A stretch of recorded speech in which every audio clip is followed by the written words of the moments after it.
Bismillahirrahmanirrahim. Assalamualaikum warahmatullahi wabarakatuh. Di sini saya akan menjelaskan tentang bahasa dan berbahasa. Langsung saja kepada hakikat bahasa. Para pakar linguistik deskriptif mendefinisikan bahasa sebagai satu sistem lambang bunyi yang bersifat arbitrer yang kemudian lazim ditambah dengan yang digunakan oleh sekelompok anggota masyarakat untuk berinteraksi dan mengidentifikasikan diri. Maksud dari pernyataan ini itu bahwa bahasa adalah satu sistem sama dengan sistem-sistem lainnya yang sekaligus bersifat sistematis dan bersifat sistemis.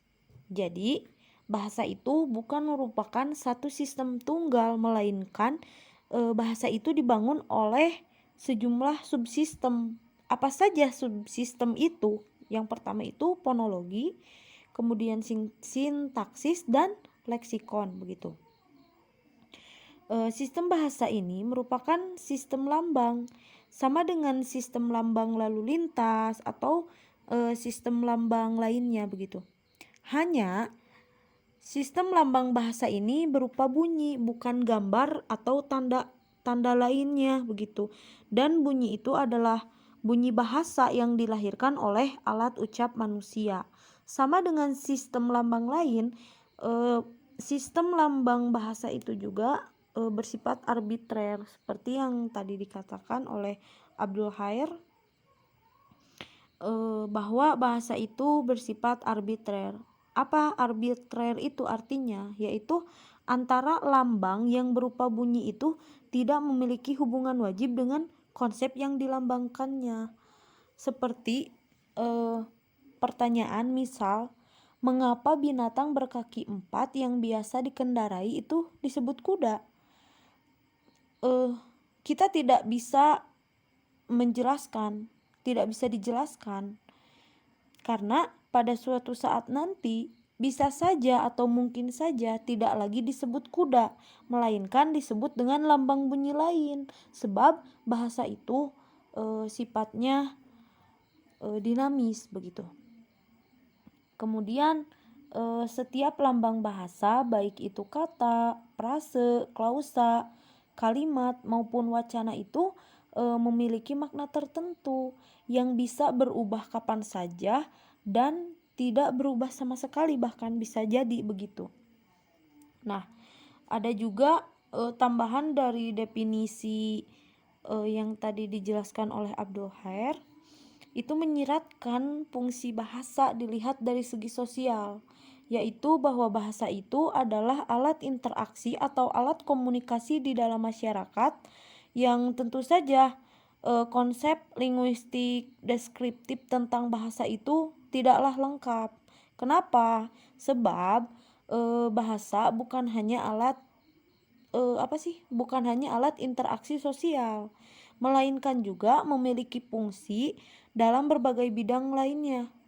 Itulah sebabnya mengapa psikologi, kemudian antropologi, etnologi, neurologi, dan filologi juga menjadikan bahasa itu sebagai salah satu objek kajiannya dari sudut atau dari segi yang berbeda-beda. Selanjutnya, asal-usul bahasa. Menurut F.B. Condillac, seorang filsuf bangsa Perancis ini berpendapat bahwa bahasa itu berasal dari teriakan-teriakan atau gerak-gerik badan yang bersifat naluri yang dibangkitkan oleh perasaan atau emosi yang kuat. Nah, kemudian teriakan-teriakan ini berubah menjadi bunyi-bunyi yang bermakna dan lama-kelamaan semakin panjang dan rumit. Tetapi sebelum adanya teori Condillac itu seorang ahli agama, seseorang gitu ahli agama percaya bahwa bahasa itu berasal dari Tuhan. Tuhan itu telah melengkapi kehadiran pasangan manusia, terutama pada Adam dan Hawa, dengan kepandaian untuk berbicara, untuk berbahasa. Nah, namun teori kondilek dan teori kepercayaan kaum agama ini ditolak oleh von Herder, yaitu seorang ahli filsafat bangsa Jerman yang mengatakan bahwa bahasa itu tidak mungkin datang dari Tuhan karena menurutnya itu bahasa itu sedemikian buruknya dan tidak sesuai dengan logika karena Tuhan itu maha sempurna. Menurut von Herder ini bahasa itu terjadi dari proses onomatope katanya, yaitu onomatope itu yaitu peniruan bunyi alam. Jadi bunyi-bunyi alam yang ditiru ini merupakan benih yang tumbuh menjadi bahasa sebagai akibat dari dorongan hati yang sangat kuat untuk berkomunikasi. Menurutnya begitu. Kemudian yang selanjutnya menurut von Schlegel, yaitu seorang ahli filsafat bangsa Jerman yang berpendapat bahwa bahasa-bahasa yang ada di dunia ini tidak mungkin bersumber dari satu bahasa. Jadi ada yang lahir dari onomatope, kemudian kesadaran manusia dan sebagainya. Namun dari manapun asalnya, akal manusialah yang membuatnya sempurna. Begitu katanya. Kemudian yang selanjutnya fungsi-fungsi bahasa. Fungsi bahasa menurut Abdul Khair 1995, fungsi bahasa adalah alat interaksi sosial dalam arti alat untuk menyampaikan pikiran, gagasan, konsep atau juga perasaan begitu. Kemudian menurut Wardauk 1972 yaitu seorang pakar sosiolinguistik. Menurutnya fungsi bahasa adalah alat komunikasi manusia baik lisan maupun tulisan. Nah, menurut Kenway, fungsi bahasa itu mencakup 5 fungsi dasar menurutnya. Yang pertama itu fungsi ekspresi, yang kedua fungsi informasi, yang ketiga fungsi eksplorasi, dan yang keempat fungsi persuasi, dan yang kelima fungsi entertainment. Nah, yang pertama itu fungsi ekspresi, yaitu pernyataan senang, kemudian benci, kagum, marah, jengkel, kemudian apalagi ya, sedih dan kecewa itu dapat diungkapkan dengan bahasa. Nah, itulah dari fungsi ekspresi, meskipun tingkah laku, kemudian gerak-gerik dan mimik juga berperan dalam mengungkapkan ekspresi batin begitu. Kemudian yang kedua yaitu fungsi informasi, yaitu fungsi untuk menyampaikan pesan atau amanat kepada orang lain begitu. Yang ketiga fungsi eksplorasi adalah penggunaan bahasa untuk menjelaskan suatu hal atau perkara ataupun keadaan begitu. Yang selanjutnya fungsi persuasi yang keempat, yaitu penggunaan bahasa yang bersifat memengaruhi atau mengajak orang lain untuk melakukan atau tidak melakukan sesuatu secara baik-baik begitu. Dan yang terakhir fungsi entertainment, yaitu penggunaan bahasa dengan maksud menghibur, kemudian menyenangkan atau memuaskan perasaan batin orang lain. Itu struktur bahasa. Menurut teori linguistik generatif transformasi, setiap tata bahasa, suatu bahasa terdiri dari 3 buah komponen, yaitu komponen fonologi, komponen sintaksis, dan komponen semantik. Nah, dalam linguistik generatif transformasi, struktur bahasa itu ya, struktur itu sama dengan tata bahasa, sedangkan tata bahasa itu sendiri tidak lain daripada pengetahuan penutur suatu bahasa mengenai bahasanya. Yang lazim kita sebut itu disebut dengan istilah kompetensi. Nah, kemudian kompetensi ini akan dimanfaatkan dalam pelaksanaan bahasa, yaitu berupa bertutur atau pemahaman akan tuturan. Nah, lalu di dalam pelaksanaan bahasa itu linguistik generatif transformasi ini menyodorkan adanya konsep struktur dalam dan adanya struktur luar begitu.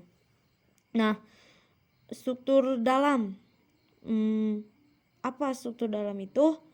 Struktur dalam yaitu struktur kalimat itu secara abstrak yang berada di dalam otak penutur sebelum kalimat itu diucapkan. Kemudian struktur luar. Struktur kalimat itu ketika diucapkan yang dapat kita dengar, jadi bersifat konkret begitu katanya. Langsung aja ke contohnya. Pada kalimat 1 dan kalimat 2 kita perhatikan murid itu mudah diajar pada kalimat 1. Nah, pada kalimat 2 murid itu senang diajar. Dua kalimat ini, kalimat 1 dan kalimat 2 ini memiliki struktur luar yang sama. Katanya begitu. Kenapa? Karena struktur luar pada kalimat 1 dan kalimat 2 itu sama persis. Itu kenapa gitu? Kita itu sebagai penutur bahasa Indonesia dapat merasakan bahwa yang mengalami sesuatu sebagai akibat murid itu diajar adalah dua pihak yang berlainan begitu. Nah, pada kalimat 1 itu yang mengalami sesuatu yang mudah itu adalah yang mengajar murid itu, berarti gurunya begitu. Nah, sedangkan pada kalimat 2 yang mengalami rasa senang adalah murid itu, bukan yang mengajar begitu. Jadi suatu tata bahasa yang memadai harus mampu memberi keterangan struktural mengapa dua kalimat itu berbeda sebagaimana yang dirasakan oleh penutur asli bahasa itu. Maka pada kalimat 1 dan kalimat 2 ini meskipun struktur luarnya sama tetapi struktur dalamnya jauh berbeda begitu. Nah, struktur dalam pada kalimat 1 ini menunjukkan bahwa kalimat intinya adalah sesuatu adalah mudah gitu. Juga merupakan suatu kalimat untuk seseorang mengajar murid. Nah, kalimat seperti ini yang terdapat di dalam kalimat lain disebut sebagai klausa sisipan. Sekarang kita masuk ke struktur dalam. Struktur dalam pada kalimat 2 menunjukkan bahwa kalimat intinya adalah murid itu senang. Jadi berbeda dengan kalimat inti pada kalimat 1 begitu. Nah, kedua contoh ini menunjukkan sebuah fakta yang sangat penting mengenai bahasa manusia yang tidak dapat diterangkan oleh teori-teori tradisional lain tentang hakikat tata bahasa, karena faktanya adanya struktur dalam yang tidak dapat kita amati secara langsung karena berada di dalam otak begitu kalau struktur dalam. Kemudian yang selanjutnya yaitu komponen tata bahasa. Yang pertama itu komponen sintaksis, bertugas menentukan hubungan antara pola-pola bunyi bahasa itu dengan makna-maknanya dengan cara mengatur urutan kata-kata yang membentuk frase agar sesuai dengan makna yang diinginkan oleh penuturnya. Begitu. Contohnya, kuda itu menendang petani itu. Nah, pada kalimat ini adalah sebuah kalimat yang berterima, kemudian kalimat yang baik, dan kalimat yang lengkap. Nah, kalimat ini juga terdiri dari beberapa kata, betul kan? Nah, kata kuda di dalam kalimat ini adalah sebuah nomina. Kemudian menendang. Menendang adalah sebuah verba.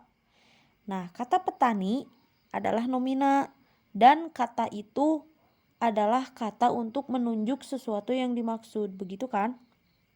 Nah, jika kita lapalkan ini mungkin saja memiliki beberapa arti gitu.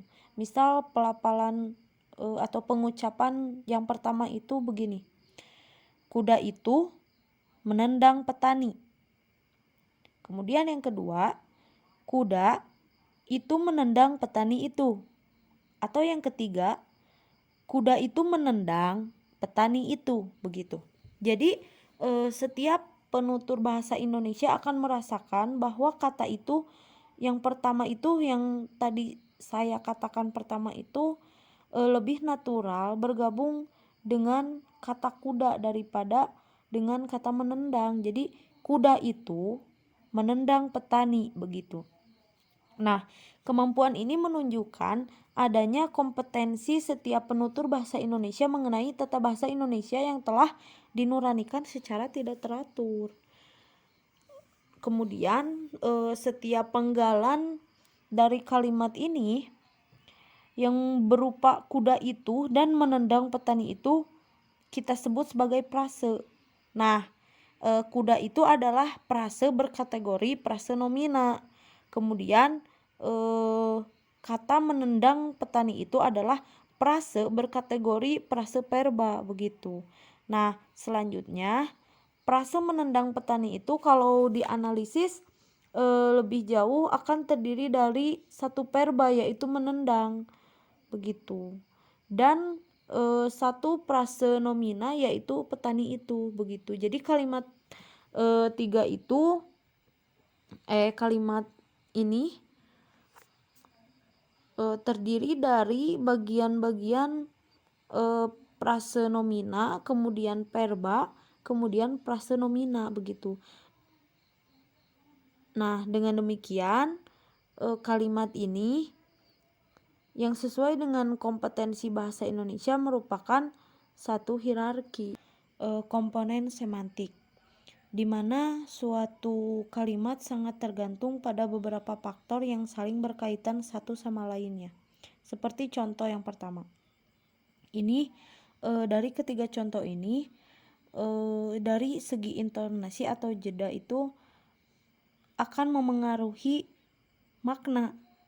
Jadi ketika kita beda pelafalan itu akan menjadi berbeda maknanya, begitu. Seperti saya bacakan yang contoh yang pertama, kucing makan tikus mati, begitu.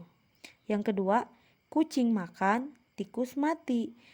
Dan yang ketiga, kucing makan tikus mati. Dapat kalian tangkap bahwa tiga kalimat ini yang memiliki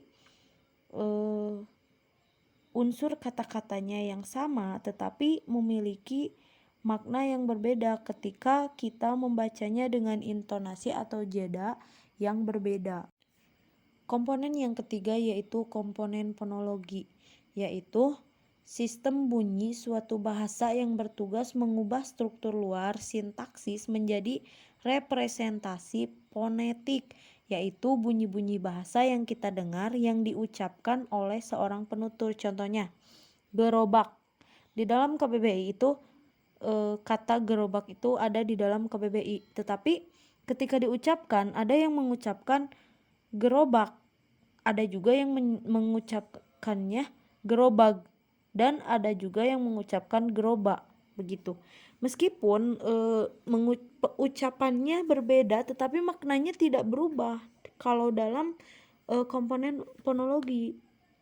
Dan semua orang Indonesia juga pasti memahaminya, begitu.